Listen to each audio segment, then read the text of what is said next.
شیر اور خرگوش۔ ایک گھنے جنگل میں ایک شیر رہا کرتا تھا۔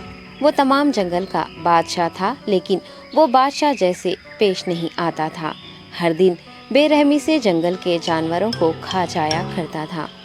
شیر کے خوف سے جنگل کے جانور چھپ جایا کرتے تھے اور خود اپنی بھوک و پیاس کو مار کر سخت مشکلات سے دوچار ہونے لگے تھے۔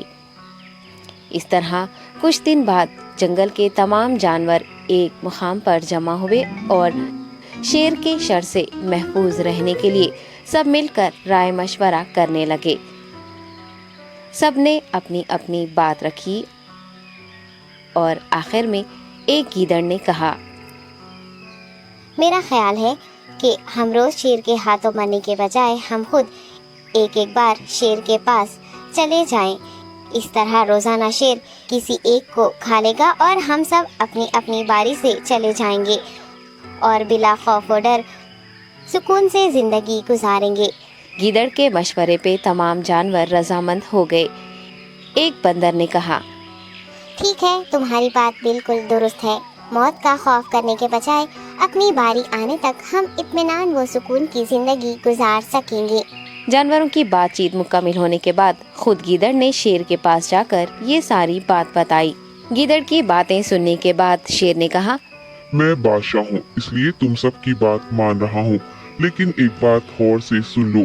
اگر کسی دن مجھے جانور ملنے میں تاخیر ہو جائے تو میں خاموش نہیں بیٹھوں گا اور دوبارہ تم سب پر حملہ کرنا شروع کروں گا۔ شیر نے بڑے غصے سے یہ سب کہا۔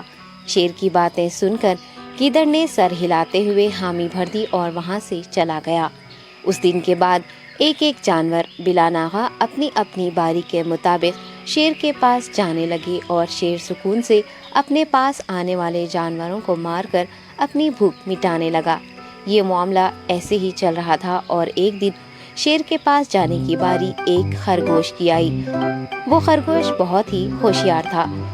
اسے شیر کے پاس جانا منظور نہیں تھا اور اس نے اپنے ساتھی جانوروں کو بے رحمی سے مارنے والے شیر کو سبق سکھانے کی ٹھان لی اور ایک اچھی تدبیر نکال کر آہستہ آہستہ شیر کی گفا کے پاس پہنچ گیا۔ تاخیر ہو جانے سے شیر کافی غصے میں تھا اور خرگوش کو دیکھ کر غصے سے کہنے لگا، میں نے تم سب کو پہلے ہی کہہ دیا تھا، دیر ہو جائے تو میں خاموش نہیں بیٹھوں گا۔ تم نے وعدہ خلافی کی ہے، اس لیے میں جنگل جا کر من چاہے جانور کا شکار کر کھا جاؤں گا۔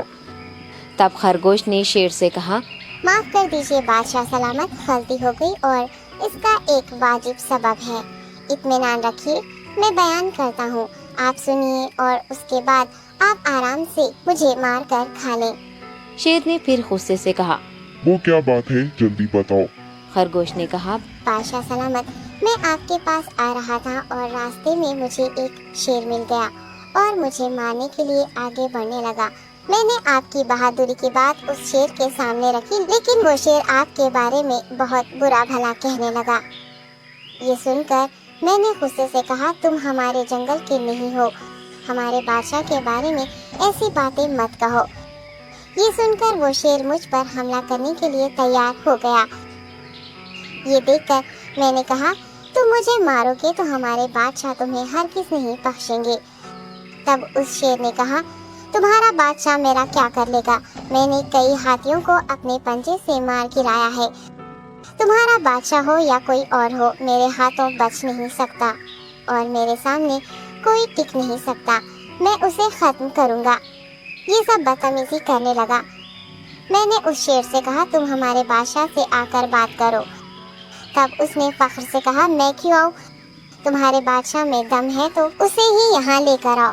یہ کہہ کر مجھے دبانے لگا۔ بادشاہ سلامت، اسی لیے آنے میں تاخیر ہو گئی۔ یہ سنتے ہی شیر غصے سے کہنے لگا، چلو ابھی چلتے ہیں، اسے ختم کر دوں گا۔ یہ سننے کے بعد خرگوش نے شیر کو جنگل کے درمیان موجود ایک کنویں کے پاس لے گیا۔ خرگوش نے کہا، بادشاہ اس کے اندر دیکھیے، وہ وہاں آپ کا بے صبری سے انتظار کر رہا ہے، آپ اسے اچھا سبق سکھائیے۔